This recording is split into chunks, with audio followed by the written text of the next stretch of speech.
To discuss the latest developments on the summit is Republican Senator Marco Rubio, a key member of both the Senate Foreign Relations and Intelligence Committees. Good morning, Senator Rubio. Good morning, Martha. Thank you. You said you 100% support President Trump's decision to pull out of the North Korean summit, then the surprise meeting, the leaders of North and South Korea this weekend. And the president has now expressed optimism the June 12th meeting in Singapore could still happen. Do you think that's a good idea? Well, it all depends. It depends on exactly what it is that we should expect at the back end. I think the first thing we all have to do is stop pretending that we're dealing with the Soviet Union, the old Soviet Union, or that we're negotiating with Italy or France. This is a very erratic regime that's very, let's just say, paranoid about the rest of the world, distrustful of the rest of the world. They've never dealt with outsiders. They don't have an established diplomatic corps. They've never done that on their end. They have no history of it. And number two, we have a leader in Kim Jong-un who has almost an emotional attachment and a personal psychological attachment to these nuclear weapons. They make him feel prestigious. They make him feel powerful. And they have, quite frankly, been what his regime has been known for since he took over 7 years ago.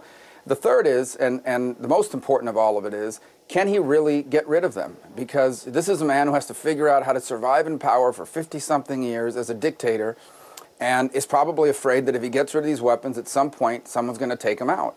And so that's why I think you're seeing this back and forth. From our perspective, the North Koreans ghosted us here for about 2 weeks after all this happened, and we didn't hear from them. There was no talk. You can't walk into the summit where their advance team didn't even show up. If they keep doing that stuff, you're really wasting your time, and more importantly, perhaps elevating them in a way that makes this situation even more dangerous. And you tweeted something on Friday that was interesting along those lines. Kim Jong-un stays in power through force and deception and believes nukes give him prestige and reduce chances of a U.S. attack. He never wanted a nuke deal. He wanted as much sanctions relief as possible without giving them up. Unfortunately, the options on dealing with him are narrowing. What do you mean by that the options are narrowing? Well, if you don't think you're ever going to be able to reach a deal where he gives up his missiles and gives up his nukes, then you're going to have to make a decision, which is where we've been the whole time, and that is, are you prepared to live in a world where someone like him possesses not just nuclear weapons, but the ability to hit the mainland of the United States? And if you're not, then you're going to have to do something to go after them at some point. And I'm not in favor of that. It's not something that I relish or just take lightly. I'm just telling you that could very well be the option we wind up with at the end. Because ultimately, I remain convinced that he does not want to denuclearize. In fact, he will not denuclearize, but he wants to give off this perception that he's this open leader, that he's peaceful, that he's reasonable. And that's why you see they basically stopped talking to us for 2 weeks. The president makes his decision, and all of a sudden, he shows up and has this meeting with the president of South Korea. And now they're talking peace again. And now all of a sudden, everything's moving. Senator, he did blow up, it appeared, parts of his nuclear facility. It's a show. He released 3 Americans? It's all a show. It's a show. Released 3 Americans that were innocently there, blew up a facility that was probably already damaged, with plenty of other facilities. Plus, here's the bigger point. The facility he blew up was a testing site. He can test this anywhere. They don't have to have a town hall meeting in North Korea to decide whether to test weapons. He can test them anywhere. In his mind, he thinks he has already proven not only that he's a nuclear power, but that he possesses long-range missiles. And that alone has given him, global standing. A meeting with the President of the United States is something the North Korean dictator elevates him to the status of world leadership, elevates him internally in a time where he's probably facing some significant internal discontent. Well, you call him, Senator, you call him a tyrant and a dictator. You've heard President Trump talk about him. Is he appeasing him too much, in your view? I think President Trump is trying to figure out how to get this guy to a negotiating table so they can negotiate. And I think his strategy, by and large, has unbalanced. It basically left the North Koreans off balance. They are usually the ones that are out there doing this sort of dramatic action and this sort of unpredictable action to set everybody off. The president has given him a taste of his own medicine.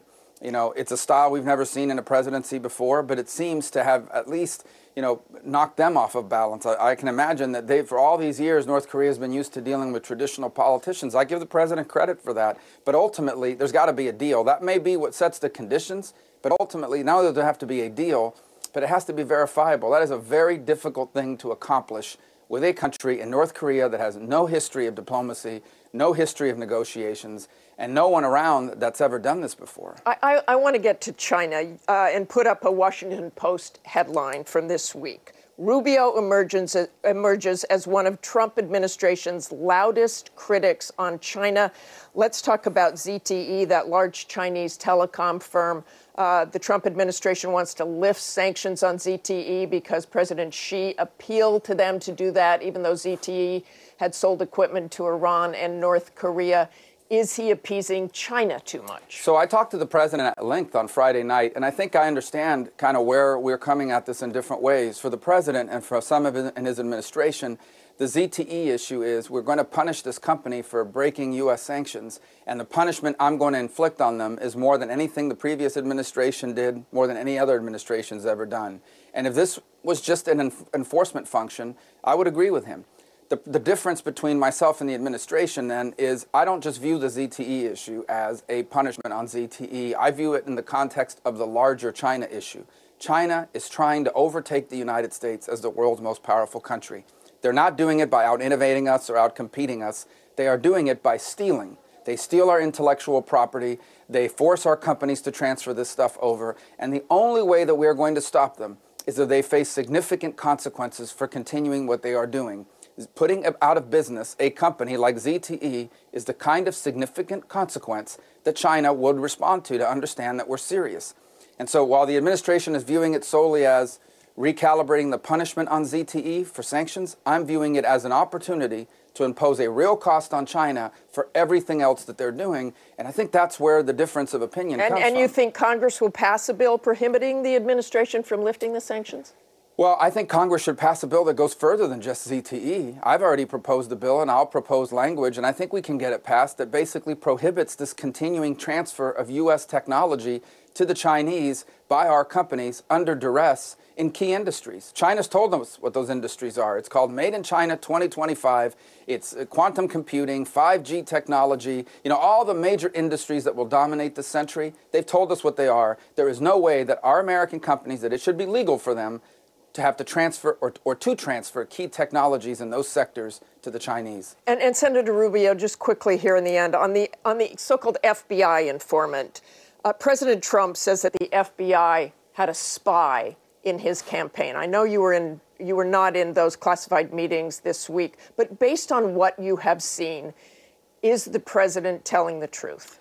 So I think the president is facing these, and his lawyers are reacting. They're responding to what they're facing and the things that are happening to them. I can tell you what I know. Number one, if there is an FBI informant or any sort of inappropriate action that's been taken targeting a political campaign, the president's or any, we want to know about it and it should be punished. As far as what I have seen to date, it appears that there was an investigation not of the campaign, but of certain individuals who have a history that we should be suspicious of that predate the presidential campaign of 2015, 2016. And when individuals like that are in the orbit of a major political campaign in America, the FBI, who is in charge of counterintelligence investigations, should look at people like that. But they're not investigating the campaign, they're investigating those people. In fact, so you're saying President Trump was wrong? I have seen no evidence that those people were part of an investigation on the campaign. If that exists, I would want to know about it. We should all know about it. And if that would be wrong, and we should do something about it.